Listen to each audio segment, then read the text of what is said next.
Welcome to Coloring Crypto. This is episode 49. Coloring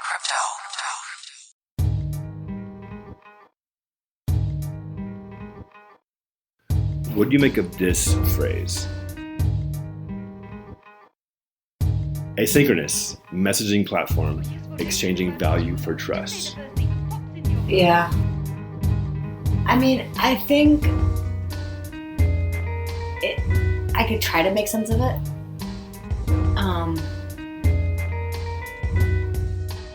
The exchanging value for trust part. What would you make of it? I mean, just kind of like putting your money into something and trusting that it will come back in some way. Tell me, what's the format? Are you recording this call? I guess your podcast is what we're talking about. Is that right?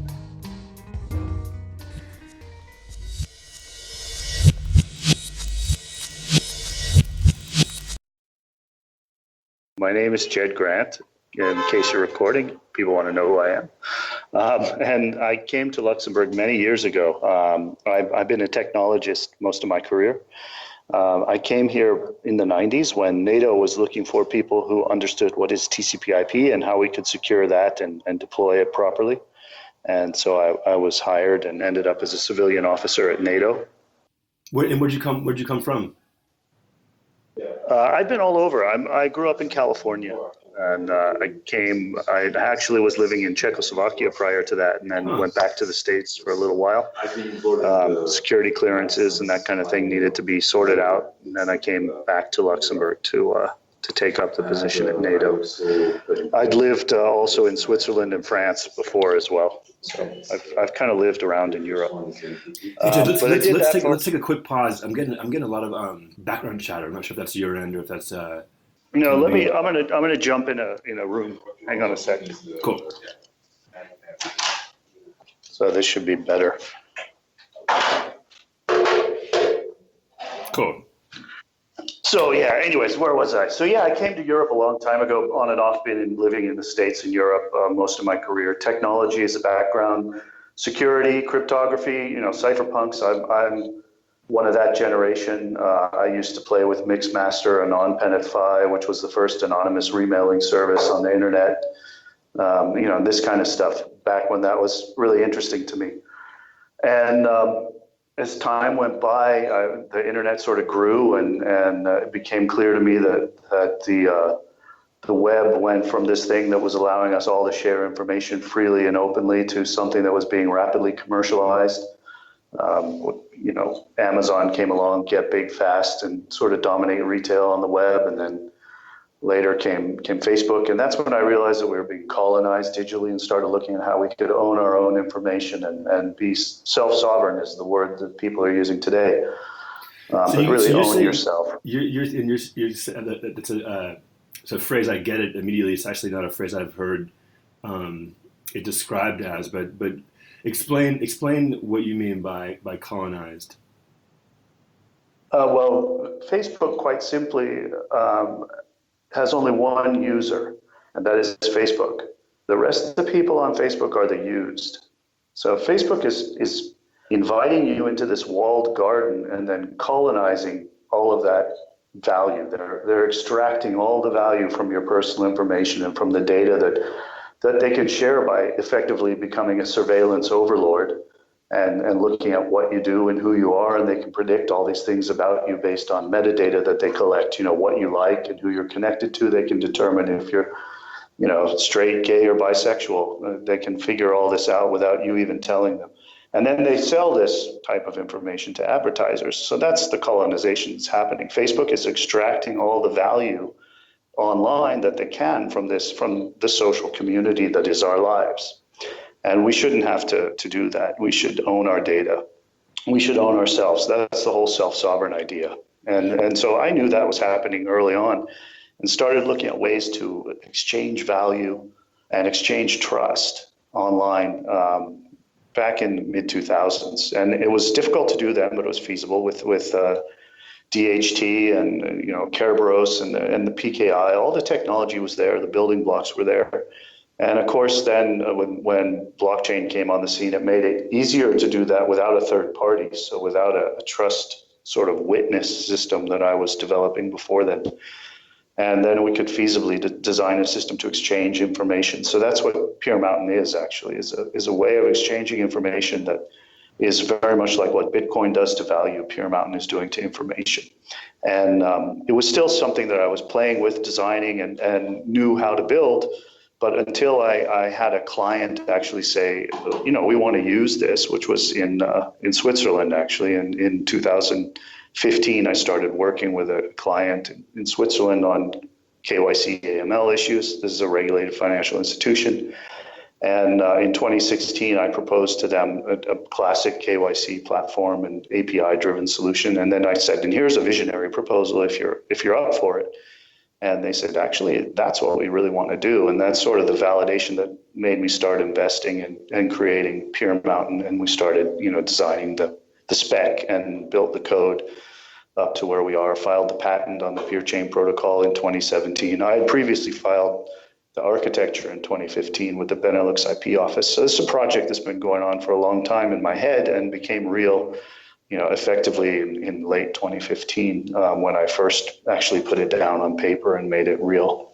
So can you bring that down to some sort of tangible example? Can you show what's the use case this client was? You went in there and solved for them.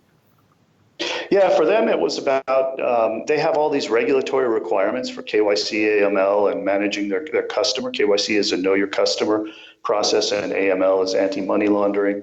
And so for each customer that they have to maintain a dossier, which they onboard that customer using PDFs and printed documents that need to be signed and mailed in, and then they scan them again, and it goes through a workflow. So they have this whole machine with many people, a whole floor of people that process all that. And with Pure Mountain, you can automate all that so that you can do that onboarding by pushing those files out to the consumer and giving them ownership of their own data. They actually take on the management of their own data as well. So you then can onboard yourself and ask for a bank account or a credit card or whatever by providing this information in a trusted manner. And that's what Pure Chain and Pure Mountain does to the service provider who's going to give you that service that you want to get. So they see that they can, for them it was a no-brainer. It was very innovative, very bold for them to say, hey, we want to do this, but it was a no-brainer in terms of cost and potential savings and reduction in risk, because they push all these people who are maintaining these dossiers. All that work gets pushed to the consumer who's going to manage their own data, own their own data. They reduce the risk level because they don't have to have this big database of everybody's copies of passports and personal information that can be hacked and stolen. So they can get rid of that. And everything is done much faster, so they can increase customer satisfaction because you don't have to print out a PDF, sign it, mail it in, wait to get the letter back in the snail mail. This can all be done in near real time. It takes about 10 minutes to complete a typical onboarding process. You basically take your ID, you swipe it in, you answer a few questions, and the thing can be done. And then on the back end as well, it allows for much, much more efficient audit and continuous real-time risk assessment. So if my passport expires, for example, then I'll get a notification, hey, I need to update that and get it validated by whatever third party validates passports. That could be anyone. It's an open ecosystem. So it's a nice way to do things very efficiently. It's actually the future. I mean, it's where we should go. And we've been trying to get away from paper for years. But of course, paper leads to centralized databases, which then people want to monetize. And what we're doing is building a totally open ecosystem with no monopoly in it. And we're not setting economic conditions. We're just building something that can grease the regulated commerce rails, basically. So it's all that information flow that needs to happen in order for a transaction to happen that is parallel to the exchange of value.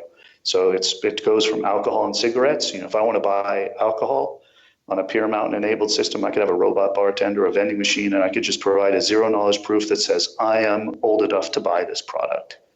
And that can be recorded, and then they can sell me the product. We don't need to show our ID to another human being in order to buy a bottle of beer, all the way up to very complicated things like transactions of real estate. So you could do all of that paperwork that's done today through escrow agents and all that stuff can be automated in Beer Mountain very easily. And every single message is replacing one of those documents and is a legally signed, digitally signed document. So it will hold up in court. That's the whole design. So talk to me about rolling this out. So it sounds like you've had a client since like late 2015 and been sort of delivering this product. What aspects have you been able, like, give us a timeline of which elements were the sort of easiest to put in the blockchain or decentralized, and where are you now in terms of what aspects are still on a database and have to kind of be slowly rolled into this new model? Actually, it's an entirely new parallel channel. So what we've built is something that is to be deployed in parallel to an existing system, and eventually the old system can be phased out. What you're rolling out is entirely decentralized. Yep. Yeah, it's a decentralized ecosystem of trust, basically. Gets rid of all, because if you think about why we have paperwork, that's just to establish trust. So what I'm trying to get at is you're taking on, I mean, this is obviously, a huge thing. You're not just talking about Facebook, you're talking about, buying cigarettes to buying real estate. Yeah. So it's decentralized. So for example, if I go up to the vending machine, in what form as a human being am I not using my ID? Am I using a sample of my blood, my eye? How am I getting? No, the way it works is we create a secure wallet on your mobile device. So you're using your phone basically to do all this. It's just like a Bitcoin wallet app that you would have on your phone. We have a similar concept. It's actually a wallet that you have keywords that you can use to recover. We also have a recovery mechanism with quorums where you can use online sort of cloud recovery where it's encrypted. You need to know the quorum members and trust. But it's you own it. It's in your device. So you would actually either scan a QR code on that vending machine, or you would exchange with NFC or via Wi-Fi code with that machine in order to give it that proof that you're old enough. And it comes from your device. Obviously, on the device, we use the operating system's biometric connection and your PIN code and all that. So you have to authenticate. So I can't, with a fingerprint, I can't send my 12-year-old son to go buy me a bottle of Jack Daniels because the fingerprint's not going to authenticate locally on the device to release that proof. But if I go with my device, I can do that. So what kind of, I'm trying to get into just a little more like the nuance here. Like what kind of challenges do you see, or what would be the biggest roadblocks for you guys? Today, it's simply getting it there fast enough. We are building as fast as we can. We're also raising funds to allow us to accelerate that process. But it's just a question of getting it built fast enough so that we can grab market share and deploy. Because there are a lot of sort of specific solutions that want to deploy to solve very specific niche problems. And what Beer Mountain is actually a protocol level solution. It's a layer 2 blockchain agnostic protocol that's powered by a cryptocurrency for the exchange of value of trust in there. And so for us, we have to build it and to deploy it, within the next 18 months in order to grab enough market and get the usage out there. It's going to be ubiquitous and kind of invisible because it's a B2B2C play, and the open source SDK for the mobile device is not going to be branded Beer Mountain, but you might use an Avis app or you might use an app from Bank of America, and it'll be using Beer Mountain within it. It'll be using the same library, so your documents will be visible across these apps. If you have a common document like identity documents or digital identity providers, so you'll be able to reuse those across the app. But it's not necessarily that you're going to see the Beer Mountain brand everywhere. Rather, the protocol is going to be implemented everywhere. So our challenge is really go to market quickly and get out there. So blockchain agnostic, ubiquitous. These are. The more I talk to different companies and you talk about what technology they're going to build on. How do I ask this? That can just sound like a cop out. We're building on any blockchain. It's all going to work. It's like there's like, give me like some specifics that can like, why are you choosing that direction? So what Peer Mountain is, and the peer chain protocol is an asynchronous messaging protocol that lets us exchange value for trust. And it's written in a microservice architecture. So what we use the chain and the data store for are the storage of the hashes of all the objects and events that have happened. And the data store is where those encrypted objects are stored. So those components, the chain and the data store, can be swapped out. For us, it doesn't matter. We built on Ethereum and HBase, but we could later build on Stellar and Zilliqa and Hyperledger. And we're actually talking to several different chains about setting up those partnerships, and obviously going to prioritize the ones that are incentivized by the underlying chain provider, and that are suitable for our type of deployment. So what the way to understand Peer Mountain is to understand the deployment architecture is a good place to start. The way it works is it's permission chains that are deployed amongst a group of stakeholders. And this is really important for our strategy to go now today. If you look at like Ethereum as a network, it's great. It's a beautiful thing, but it's by default a global network, and there's no way a regulated industry is going to be able to run on a global network, especially in banking when you have regulators who say we want all of the client data of this bank to remain inside our country. That's not possible on a public chain. So you forcibly have to deploy a permissioned semi-private chain, and you deploy it amongst the stakeholders. So you would have the chain deployed to the bank, to the auditor of the bank, like KPMG, to the regulator, to any industry interest or watchdog groups that are involved in that. So for example, like consumer credit protection groups and things like that. So these would be the operators of this chain. And as a Peer Mountain peer chain client, so the mobile client, as well as the trust provider client, can access any of those Peer Mountain instances. It's so being chain agnostic, it's more importantly, it's a cross-chain protocol. So I can take data from a UBS run Peer Mountain instance that may be running in Switzerland on Ethereum, and that data, those objects, certificates or crypto credentials as we call them, can be transported through my client onto another instance that's run by Avis, maybe on Hyperledger in the United States. Doesn't matter. What does this mean for the sort of future of, if you guys are successful, or let's say your competitors, if this model, being chain agnostic, tends to be the direction things are going with some of these solutions, what does that mean for a lot of the the blockchain as we know it today with some of these tokens, like Ethereum and Stellar and other things you just mentioned? They're going to survive. I think Peer Mountain is kind of at the forefront of this as well. I haven't found other projects that are really taking this approach, but I think what you see with native chains, as you mentioned, Ethereum, Stellar, Bitcoin, et cetera, these native infrastructure chains, they're great, and they can be tailored for specific use cases or specific types of functionality, but they are basically the replacement for the database layer. And when you talk about smart contracts, what smart contracts are is basically stored procedures. So I think a lot of what you see to these projects today that are building purely in Ethereum, I think it's insanity, because they are basically saying, like, we're going to build this whole application in Oracle stored procedures.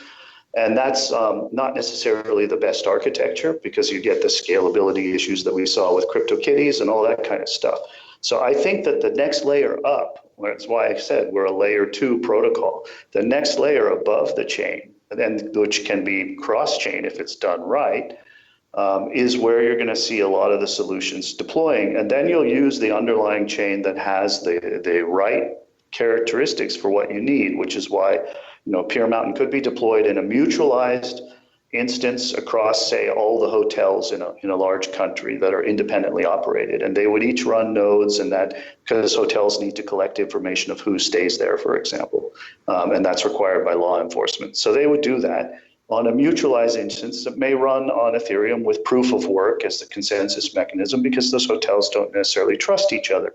You could have another Peer Mountain instance that's run in that financial context that I mentioned, where it's the regulator, the auditor, the financial institution and whatever interest groups, and they may run a much more lightweight consensus algorithm and maybe a different chain, because there's a high level of trust amongst those stakeholders. So I believe that what we're going to see in the future is that infrastructure chains are going to proliferate. It's not that Oracle's going to be the one database of the world. Neither is Ethereum going to be the one chain of the world. There's going to be many chains, just the way we have many different database systems. And you're going to use the underlying chain that's the right one for your use case, whether that's public or private, however it's deployed.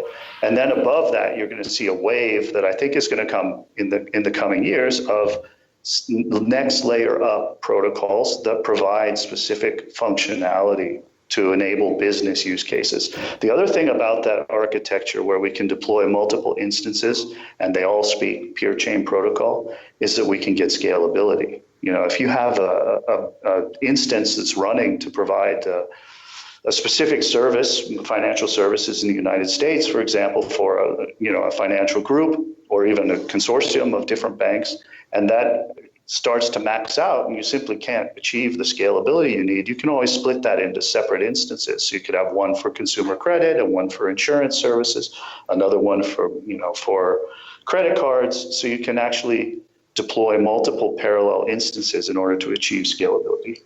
And that's, I think, the architecture that we're going to see growing out of blockchains. With your go-to-market strategy, to what degree is there a network effect? I couldn't hear the whole question. Could you repeat that? I'm sorry. With your go-to-market strategy, to what degree is there a network effect? You know, how much does it depend on other people adopting your technology for kind of an exponential growth? It definitely, that's something that we're aiming for. I mean, we are a B2B2C play. That's how we've architected it. So, you know, I'm not betting that everyone's going to wake up one morning and say, I need to use Peer Mountain in terms of consumers. What's going to happen is we're going to get we look for the businesses that have millions of consumers that have a mobile app and have a need to validate information other than a simple exchange of value, which can be done with a straightforward cryptocurrency. So they have a need to exchange trusted information with those consumers, and that they can then deploy, and they're the beneficiaries who are actually going to be part of the benefit of Peer Mountain, so they can deploy the tech.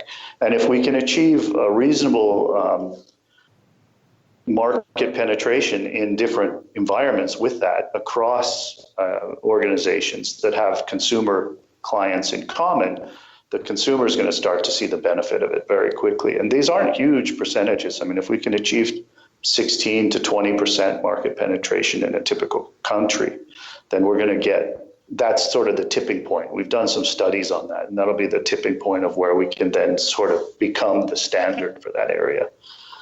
So our strategy to go to market is really to get those businesses in the beginning now, and we're talking to quite a few. We've signed some LOIs with two that are mentioned on the website. But to get them to deploy now directly with us, and we'll handhold and work with them to get those deployments out.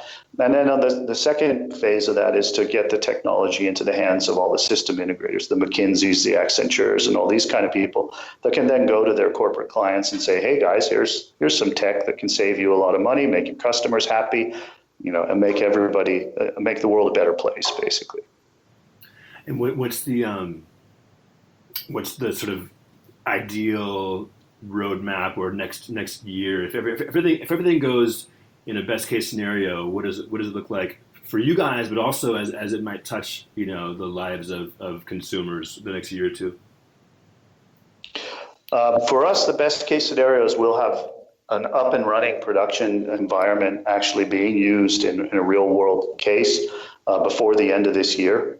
And from there, I mean, that's just going to be the example that will prove to the world that this works and can be done. And then we expect it to go really quickly. One of the things that we're prioritizing is for exchanges, particularly crypto exchanges, because they're proliferating. There are so many of them, and most of them don't do KYC properly, or they do it in a really bad way where you have to hold up a picture of yourself with a paper and write the date on it and that kind of stuff. And that's a case where we see it's a no-brainer. I mean, because first of all, these people understand crypto, they understand blockchains. We can simply deploy a Peer Mountain instance for crypto exchange KYC that would benefit the exchanges in that they would know that KYC is being done properly. That's actually my background. I've been doing KYC for the last decade. And then at the same time, we enable for the consumer, so the people who want to access these exchanges and trade on them, you don't have to redo this process over and over again. You can do it once, and then you can access all these exchanges and simply provide the proof of KYC to the exchange. So that's kind of cool. As long as each of those entry points is working with Pure Mountain. Yeah, what I'm going to propose to them is that they run a mutualized instance. So they would just have to run a node in this crypto exchange KYC consortium, basically. And if they run that node, they're good to go. They can then put their service definition on it, which is going to match everyone else's. The only difference in that service definition is the name of the exchange that you're going to be using. But the requirements for KYC are the same. You need an identity, you need to be checked against PEP and sanction, et cetera. And all that can be very easily done and deployed. If I am launching a new token and I want to set up KYC on my website, how plug and play is it to work with Pure Mountain to have that, and what aspects do you guys take care of? So Pure Mountain is just a tech. We don't take care of anything except giving you the tech. And in this case, with the exchanges, we'll pre-configure the service for them. Running a node means you're going to run 3 components on one or more machines that interact with other nodes in that network, in that instance, which is a blockchain and a storage component, decentralized storage, and then the Pure Mountain system itself. So those are the 3 components. You need the chain, where you run a node just like any other blockchain node. You need the storage, which is off-chain storage for large objects that's replicated and decentralized. And then you need the Pure Mountain component that actually runs all the Pure Mountain and Pure Chain aspects. That's the enterprise peer is what that is. If you have those 3 components running on your system, that's a node.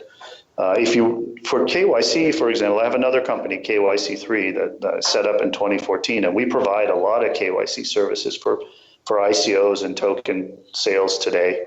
And that we have a solution called KYC Box. It's very easy. You just deploy it, and it's got a web front end. You can configure that to your own branding, so it matches your website.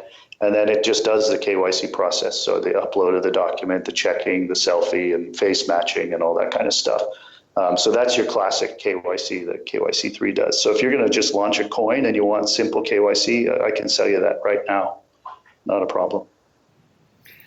Got it. Well, like I got that distinction. I guess I'm still trying to just get at some of the to use Pure Mountain, what you're up to help reflect back and educate on the greater nuances of what's happening with the blockchain and how people can understand this stuff. For example, am I wrong to ask when you talk about a permission chain and a semi-private chain, and then just also say it's decentralized? Isn't there a bit of a conflict in that? No, not at all. So when I say it's decentralized, what it means is, in this example of the exchanges, it means all the exchanges participating in that Pure Mountain instance are the stakeholders in that instance, and it's decentralized amongst them. It's permissioned in that you as a client access that set of nodes, that blockchain that's being run by all these exchanges who don't trust each other, and you access that with your client, and you have permission to access that. So that's what, if it was totally unpermissioned, you would be able to download the software, which you can do anyways, but you would be able to join that instance and run a node as if you were an exchange as well. And you would be able to actually configure services, which is the key distinction. So there are 3 different peers in Pure Mountain. There's the consumer peer, which is the mobile SDK. There's the trust provider peer, which is an attestation engine, is what we call it. And both of those peers can connect to any Pure Mountain instance and are designed to be used transparently across instances. And then there's the service provisioning peer, which is the enterprise or the business side of things. And that's the one that actually has to pay for the services. They pay in PMTN, the trust provider and potentially the consumer earn in PMTN tokens. And the service provider manages the service requirements. So you want to trade on my exchange, here's what I need from you. That's the service definition. And so that's where the permissioning comes in order to launch a service. You run the node and you can then configure and run services. Tell us how is your token sale going, and where are you guys with that? Pretty good. We're in private sale. We are past the soft cap. So things are moving forward. It's a tough market, as you know. It's been kind of an interesting market this year. Since basically the end of January, things have been down or sideways. A couple bumps in the middle, but yeah, crypto is not what it was in the last half of 2017, that's for sure. But we've done pretty well so far. We signed up with Token Market as well about 2 months ago and restructured the sale and got everything on the rails. We have some very interesting partnerships that we'll be announcing as we get closer to a potential public sale date, and things are going good. So anyone interested in private sale, which is 100 ETH minimum, should reach out to us and contact us, and we can discuss. We're looking for smart money, ideally, and so people that bring not only ETH but also partnerships and value add to the ecosystem that we're building. Did you guys look at? I mean, yeah, with all these, and I want to actually talk more about the state of crypto in the summer of 2018. But did you guys, as you were kind of looking at the idea of a token sale versus like it's a classic fundraise, why did you guys choose this direction? Well, the ecosystem it's kind of ironic in that we've tried to do everything right and have been very careful in what we do as we move forward. So that's kind of cost us a lot of time. I probably could have run a quick and sloppy token sale last year and raised $20 million pretty easily. And now we're doing everything right, and it's much harder to raise those kinds of funds. But if we would have done a private equity placement and that kind of thing, you end up with a conflict between a tokenized ecosystem and shareholders. And this is a point that we've addressed in the shareholder agreement and in the way we've structured it. But we want to drive the value in that token ecosystem. That is the way I look at it. Is the ecosystem we're building is a GDP. It is it's like a whole economy in itself, and the GDP of that economy is what we want to build up. So that means increasing transaction value, increasing transaction volume, and driving that economy. And if you start extracting value from your ecosystem in favor of equity by taking out funds in order to pay dividends and things like that, you're actually harming the token holder in the benefit of the shareholder. And this is a conflict that a lot of projects are going to run into. And by taking private equity, we would have set ourselves up in that situation, and we didn't want to do that. So today, Peer Mountain is still 100% held. And as equity holders come in, the equity is clearly only for governance purposes. So the equity holders can govern the company that's developing the tech. But the value is going to be driven through the token ecosystem, and the equity holders in the shareholder agreement have to also be token holders. And if they sell their tokens, they lose their equity. So it's a nice system that we've come up with to deal with that conflict of interest. But when you go the classic VC route, it's basically you end up with that colonization problem. You've got shareholders, VCs, who want to see a quick return, and they don't care about that token ecosystem as far as they just want to colonize it and extract value. How, in terms of the token itself, how are you negotiating internally this whole idea of the price going way up, speculation versus like having a quote stable coin, for the functionality of the marketplace? Yeah, I anticipate the value of the token will be volatile. There are two ways to do that, and it's up to the peers within. Again, it's an ecosystem we're building, so we're not prescribing how people solve the problem, but we're giving them the tools to do so. So the way it works is the token's going to fluctuate, and as in an economy, as the number of transactions and the value of those transactions increases with a fixed money supply, generally that money supply becomes more valuable vis-a-vis other monies that are outside of that economy. So that's one of the things we're headed towards. The other thing is if you need to price your services as a trust provider and you want to sell, if I'm Jumio or whatever, and I want to sell, I'm going to validate a passport. That's going to cost $3 per validation. I can run a ticker that knows the token price, or multiple tickers from multiple exchanges for security purposes, so I can average the price across and make sure an exchange that's hacked can't compromise my pricing. And then I price my certificates based on that value in tokens. So if today, it's 15 cents a token and I need the $3, it's whatever it is. And if tomorrow the token's $3, it's a 1-to-1, the token to the dollar in the pricing. So I'm going to peg myself. But if I have that way, you have international transactions that are feasible in the ecosystem, and they're settled in tokens frictionlessly and very easily. And at the end points, the supplier and the consumer of those trust services, so the business and the trust provider, can peg themselves to their fiat currency using real-time Oracle, basically, Oracle of data. Not an Oracle database. Yeah. Talk to me. I mean, clearly, you started out this call with that example of, Facebook and the fact that, the colonization that they own. We are the products. And the solution you're tackling, or the problem you're tackling, is so vast. I'm just curious, as you, who can predict the future, but which markets or which use cases do you think will have the greatest adoption of just the general idea that I can own my data and my identification, and from KYC to buying cigarettes to having a replacement for Facebook? Like, what would you imagine will be the fastest areas that this will grow?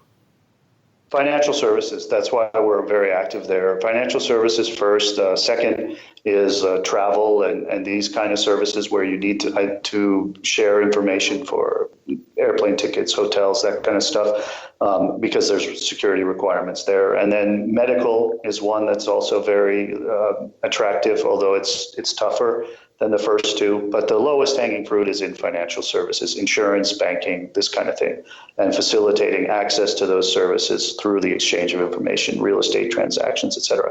When you get down to social networking and replacing Facebook, those are definitely feasible, and you could use Peer Mountain and Peer Chain Protocol to do that. But the value you're looking at there is not nearly as high as the value you can get when you deal with heavily regulated industries and making them vastly more efficient and giving consumers much more control over their relationship with the service provider there. So that's it. Go ahead. Yeah, what's the basic business model for you guys? It's very simple. So we have a couple revenue streams. One is the rollout of Peer Mountain instances. Obviously, there's a whole enterprise sort of project aspect there that we can charge for at the beginning, but later on we'll hand that revenue stream over to the larger systems integrators and consulting firms like McKinsey and Accenture, as I mentioned before. And then within the ecosystem, there's a small transaction fee that's taken off to support the development of the tech and the continuation of that. And then at the same time, we have an OTC plan that's in the white paper. You can see it about to run an OTC desk in order to broker PMTN, so the token, if a company doesn't want to deal with the token. And that's for the trust providers and for the service providers. So if Aflac or whatever, some major insurance company wants to run Peer Mountain to service all their insurance customers, but they don't want to deal with tokens or crypto or anything like that, we can do an OTC deal with them where every month we'll top up or sell off the surplus from their wallet and provide them with an invoice or a transfer credit in the fiat currency that they're operating in, or whatever. That can even be done in another crypto if they want. We don't care. But we'll smooth the thing and manage that for them through an OTC desk. And interestingly enough, our Swiss partner has expressed some interest in being involved in the OTC operation. They see the revenue potential there, and they have the FINMA license already in place. And that's kind of exciting for me because it could simplify getting that off the ground greatly. Let's talk about the overall space that we both seem to be interested in. If you look back to December, January, and the state of crypto and everything, and all the hype and the prices going up, would you have anticipated the mood that we're having generally right now in crypto? Yeah, I did expect things to calm down and to cool substantially. I am not sure about how long this is going to take, but I think we're not even there yet. I don't necessarily think it's going to go down a lot more, but I think it's going to go sideways for some time before people calm down and start acting rationally. At the moment, you have new money is scared to go into crypto. Money that's already in crypto is sort of frozen and stagnant because people Yeah, so at the moment, there's sort of this double problem of new money being scared to come in and current crypto being frozen by the fear of moving it to the wrong place. And it's going to take some time to get over those. But I think what we saw, I mean, it's going to go a lot higher than the last peak. It's just a matter of time. And it may take 2 years before we see that. And of course, it's not going to be 1,000x or 9,000x, or whatever it was there, but it's going to be a smaller multiple because the numbers are so much bigger. But it's going to go up, and we'll see 3 to 10x in the next 3 years or something like that. But it's also, there's going to be a shakeout, and I think that's also one of the areas that has done a lot of damage. Is there's been so much basically naivety, ignorance, and flat out bad actors or bad actions in the token sale and ICO space. And so a lot of people said, oh, we don't need regulation. We don't want any of that. We just, that's their sort of naive, idealistic view. And also a lot of projects raised money with good intentions and then failed to execute. And then there's a lot of fraud and scamming going on. And all of this has to shake out in order for the sector to regain the confidence of individual investors and new money. So today it's a different world. It's very much institutional, and it's with due diligence. And it's done differently. So it's moving closer to what VCs do, but in terms of the process of acquiring those funds, getting access to that capital. But it's still not a VC model, which is nice. It's still got the crypto and decentralization ideology behind it. So that's where we are today. And we're going to see this go sideways for a while before we see it go back up. We did a few episodes recently calling this the Great Gestation, and interviewed maybe like half dozen different people. And the consensus, if there was any consensus, which in a weird way there wasn't, but it was that not just the prices are down, but that it got enough sort of exposure in people's minds as a concept, and yet there's still nothing delivered that a consumer can go download to say, hey, this is the blockchain affecting my life. That's the killer use case. Yeah, that's it. It's not there. And we are at early days. That's what some people don't understand, is that where we are now is like when you used to have to install manually drivers and configure a config.sys and autoconfig.bat in order to get your computer to access the internet, Yeah. And that's where we were in the 90s, and everyone was like, I want to get on the internet. Netscape is so cool. And you had to actually do all this technical stuff to do that. And that's where we are with crypto today. And so there's a couple things that need to happen before it's going to go mainstream. First of all, it's the user experience needs to be fixed. So you don't even need to know that there's a blockchain behind it. It just has to be like, I can download this app and I can send money around at no charge, and it works really cool. And that's sort of, that kind of killer app is not there yet. It's even to set up a crypto wallet, people who have keys, I have to manage them. What happens if I lose? The key management and all of these problems haven't been tackled from a UX perspective. And the other aspect is actually finding those killer applications. So that ties back to what I said before about this new wave of what I think is going to be layer 2 protocols that are above the blockchain and don't require that you know that there's a blockchain and you interact with a blockchain underneath. And those protocols are what are going to ultimately deliver these killer apps that we just use.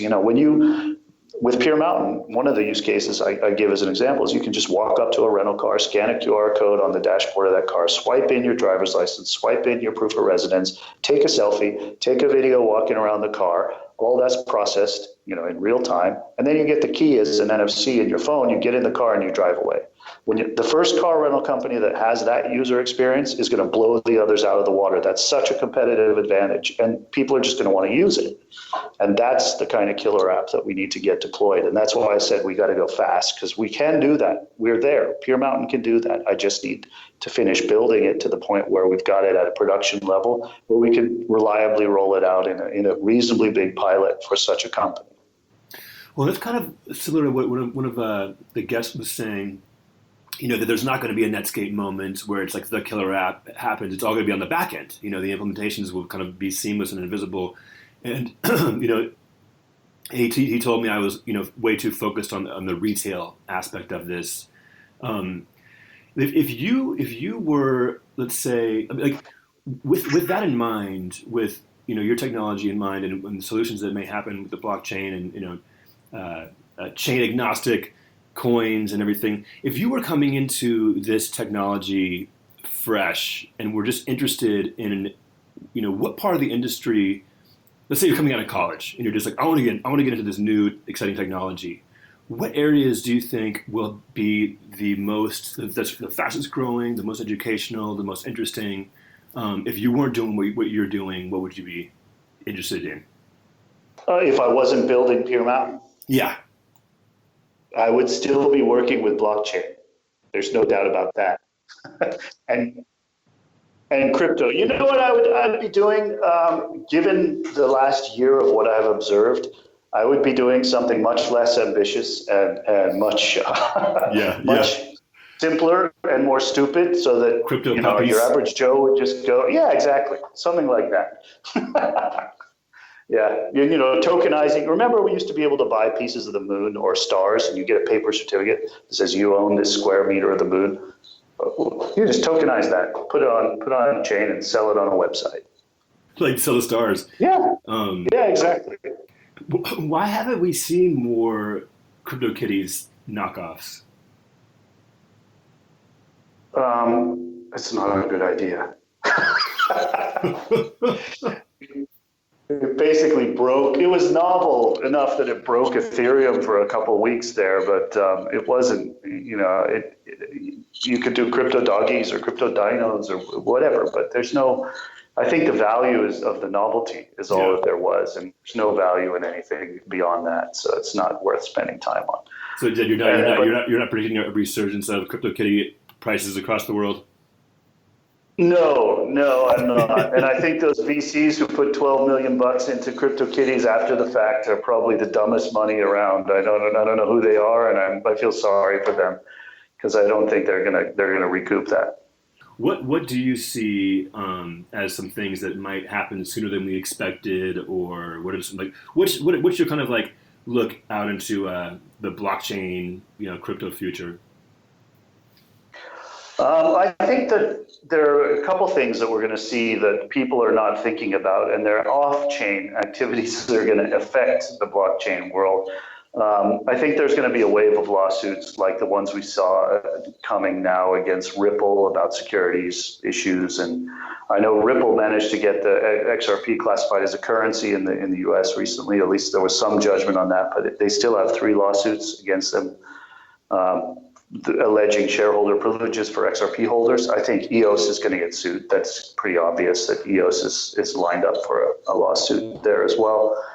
And those kind of things are going to happen. But I think a little farther down the road, we're going to see a patent war as well. And that's something that most people are not thinking about at all. And I actually took flack for the fact that I filed a patent on the peer chain protocol, but it's a defensive patent. I don't intend to keep it secret and, make people license it or anything. The idea is to patent it so that other patents are sort of ring fenced out of it.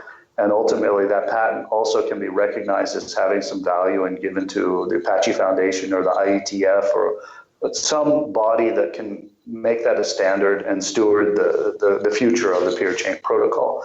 But there are some companies like nChain in particular, which has filed, I think, 100 over plus patent applications. There's some large corporates who've also filed lots of blockchain patent applications. And I think you saw it with the internet. We saw the Netscape wars happen, and that was a patent war basically over browsers and operating systems and all that. We saw it with mobile phones where Samsung and Apple and HTC duked it out in the patent war there with the mobile wave. And this is the third wave of tech, and the patent war is coming for this one too.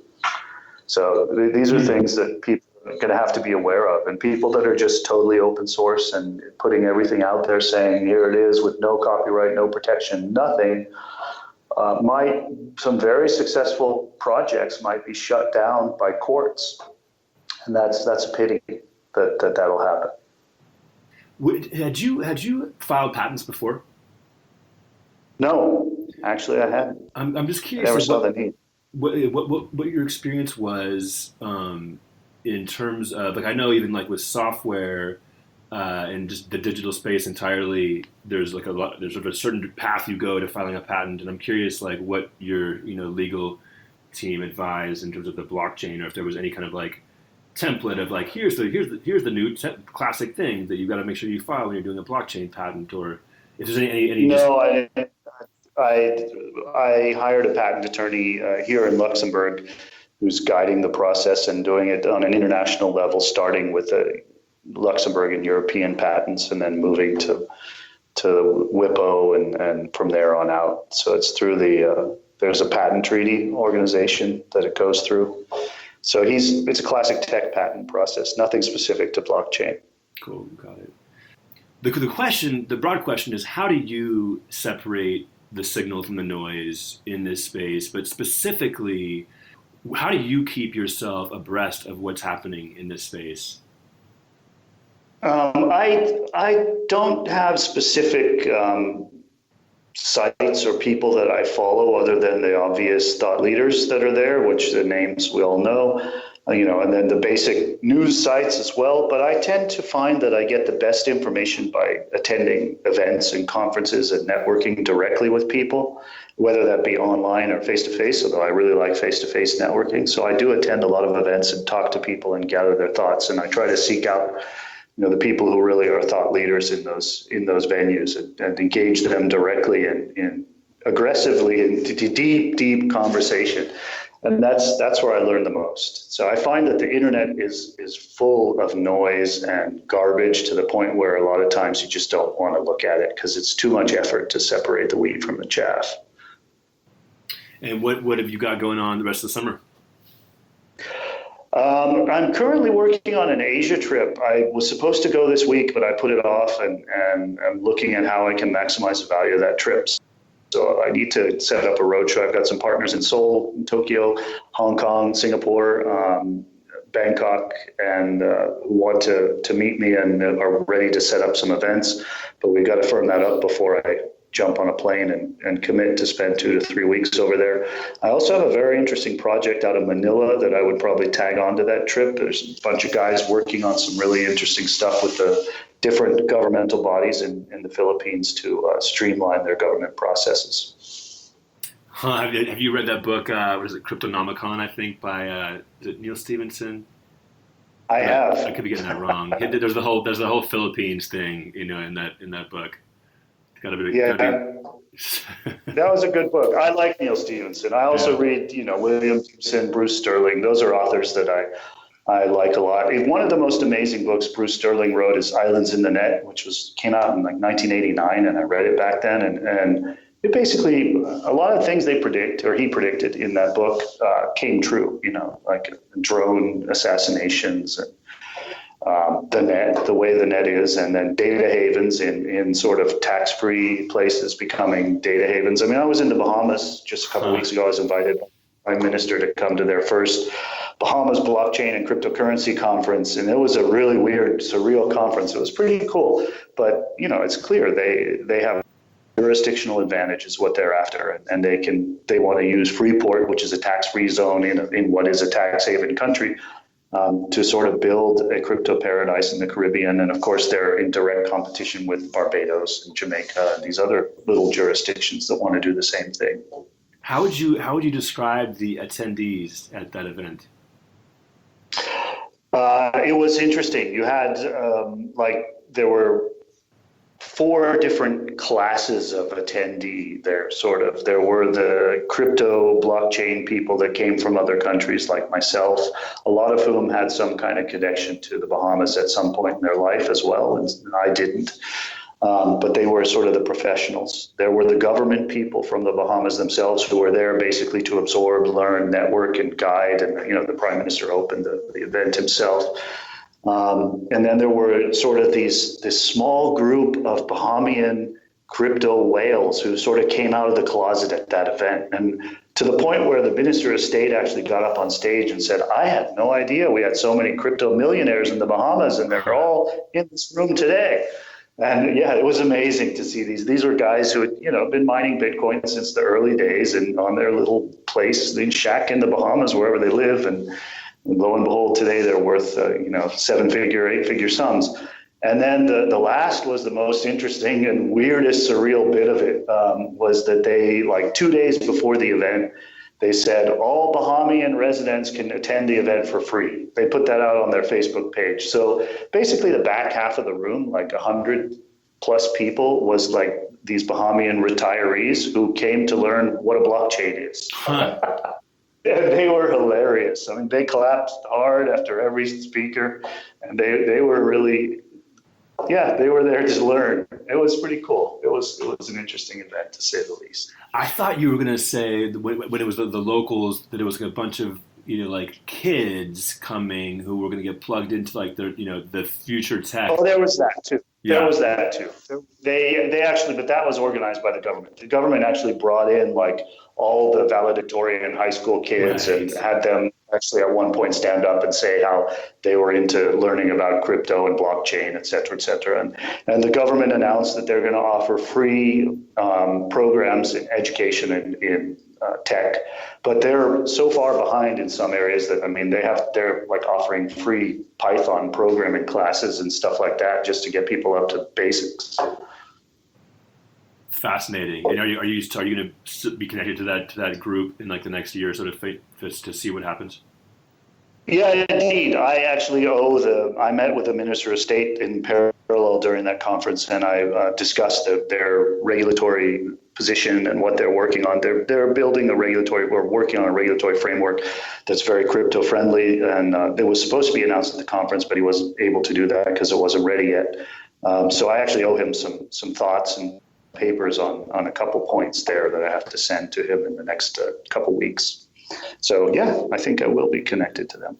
Very cool. Well, Jed, I appreciate your time. I feel like we got some good coverage of Pure Mountain. Just for listeners that do want to get involved, what do they do? They go to www.peermountain.com. That's peer as in peer-to-peer, mountain, all one word, .com. And there they can sign up for our email list. They can also join our Telegram, which is Peer Mountain. So it's t.me/Peer Mountain is a link to get there. And we have active discussion there. They could ask any questions. I'm on there. I'll answer questions, although my team can answer most of them directly. But they'll bounce anything technical to me, and I do check multiple times a day. So that's the best way to get involved. And if anyone's interested in the PMTN private sale, they should email privatesale@peermountain.com and send a mail there, and we'll initiate the discussion for how to get into that.